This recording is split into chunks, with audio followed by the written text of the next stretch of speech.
RMC, il est 8h12. Votre invité Jean-Jacques Bourdin, Arnaud de Courson, président du groupe d'opposition municipale à Levallois-Perret dans les Hauts-de-Seine. Oui, Arnaud de Courson, bonjour. Bonjour. Vous connaissez bien le système Balkany.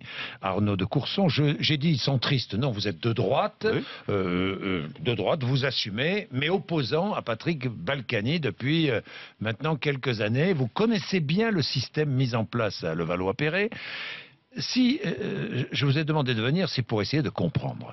La Cour des comptes, hier, nous a expliqué que des anomalies significatives, sont les mots employés par la Cour des comptes, avaient été constatées dans les comptes de Levallois-Perret à hauteur de 117 millions d'euros. C'est pas rien. 117 millions d'euros pour une commune. Mais c'est invraisemblable, ce chiffre.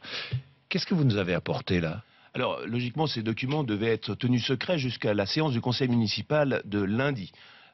Il y a eu des fuites, les documents sont allés dans la presse, donc je peux vous les montrer, je vais pas les ouvrir. Voici la taille, je ne sais pas si vous les voyez, la taille. Oui, on les voit sur RMC Découverte. Les documents qu'on nous a envoyés qui concernent donc ce rapport de la Chambre régionale des comptes. Il y a au moins 300 pages dans chaque document. Non, hein. non, c'est 190, parce que d'un seul côté. 190, ça fait 380 Et effectivement, pages. il y a là-dedans un certain nombre de révélations, mais nous, le Valloisiens, nous, groupe d'opposition à Levallois, et moi-même, je ne suis pas surpris. Il y a beaucoup de choses que nous savions, il y a beaucoup de choses que l'on avait dénoncées, et aujourd'hui, elles sont mises en avant. Et effectivement, c'est grave, puisque de très nombreux de ces points sont illégaux.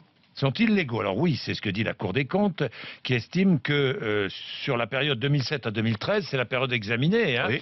Mais le système perdure, ou pas? Il continue. Il continue. Eh bien, de nombreux comptes n'étaient ni sincères, ni réguliers. Ça veut dire quoi, ni sincères, ni réguliers? C'est-à-dire qu'il manquait un certain nombre d'opérations à l'intérieur des comptes, et donc ça les rend irréguliers. Ils sont aussi... il y a des absences qui conduisent en fait à empêcher les élus que nous sommes dans l'opposition à pouvoir comprendre. Je vais vous donner un exemple. Les fameux emprunts toxiques, on en a parlé partout. Oui. La loi n'en aurait jamais eu. Et Oui. pourtant, on apprend que l'on a payé 17,5 millions d'euros pour en sortir.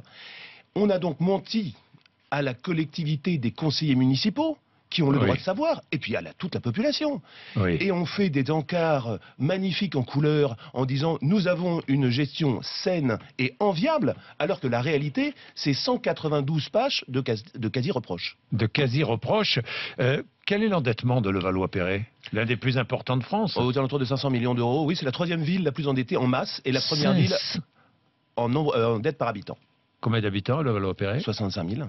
500 millions d'euros pour 65 000 habitants. On est à 8-9 000, oui. 8-9 000 euros par habitant. Oui, aujourd'hui, d'endettement. Oui.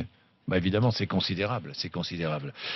Alors, quel est le système? Parce que la Chambre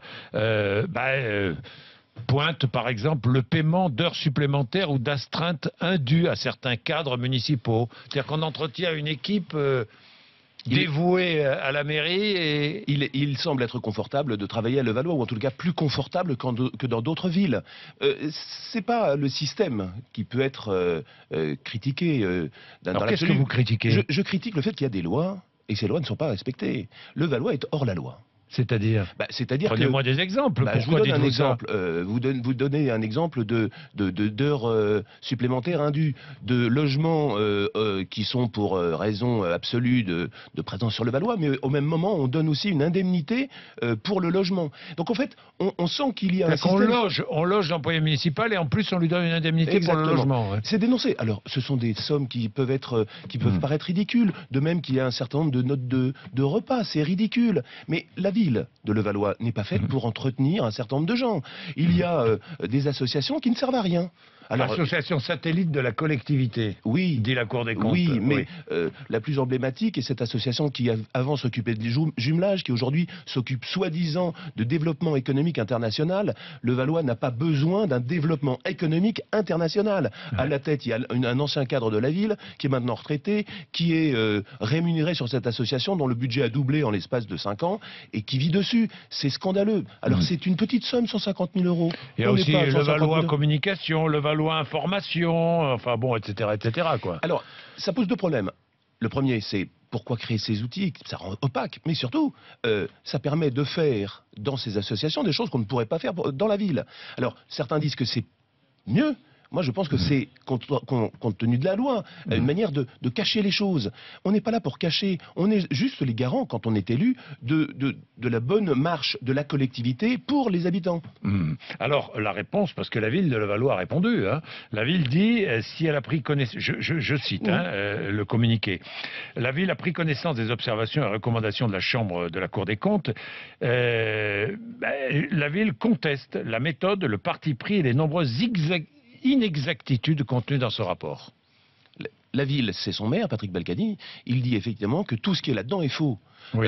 C'est assez intéressant de voir qu'à la fin, il dit de toute manière, mon pouvoir, je l'ai du peuple de Levallois qui m'a élu, avec 51% en 2014, oui. Et donc, je ferai ce que je veux, et la loi n'a pas à s'appliquer à Levallois. C'est ce que j'allais vous dire. Mais les habitants de Levallois l'élisent, hein. Malgré tout ça, hein, oui, donc il y a bien des choses qui sont faites et qui sont bonnes. Si c'est vrai au municipal, et nous avions eu la chance de conduire une liste qui a fait 33% des voix, la liste indépendante en France qui a fait le plus important score. Au départemental de 2011, je ne sais pas si vous en souvenez, mais j'avais battu Isabelle Balkany. Oui. Et en 2015, alors qu'on nous prévoyait une défaite cinglante, nous avons regagné avec 54% des voix. Donc, Levallois a peut-être élu un maire en 2014. Depuis, il a été 4 fois mis en examen, son épouse aussi, son principal collaborateur aussi. Et il a été remis en examen récemment pour avoir menti à la haute autorité de la transparence de la vie publique. Et maintenant, il y a ça. Moi, je pense qu'il est temps. Il est temps qu'il s'en aille. Je pense que, compte tenu de ce rapport, les conseillers municipaux de Levallois doivent prendre leurs responsabilités. Je pense que nous devons tous prendre nos responsabilités. Démissionner ? Bien sûr qu'il faut démissionner. Vous allez démissionner, vous ? Je pense que s'ils le font, je le ferai. Nous démissionnons tous et on donne le pouvoir au peuple. Il est temps de redonner à Levallois le droit de choisir. Élection. Exactement. Pourquoi ? Il s'est passé tant de choses depuis 2 ans. Et notamment un rapport qui est épouvantable sur la gestion de Levallois. Et bien, ce rapport, il nous conduit à nous prendre tous ensemble la responsabilité de quitter ce conseil municipal, de mettre tout à plat, de retrouver la manière de faire pour qu'enfin, Levallois, on puisse parler d'elle pour une gestion saine et non pas de toutes ces affaires. Vous savez, c'est pas agréable d'être invité par vous uniquement pour parler de Patrick Balkany. J'aimerais bien que vous m'invitiez pour parler de Levallois, du développement économique justement, de son cadre de vie ou de ses équipes de sport. Merci Arnaud de Courson. Merci.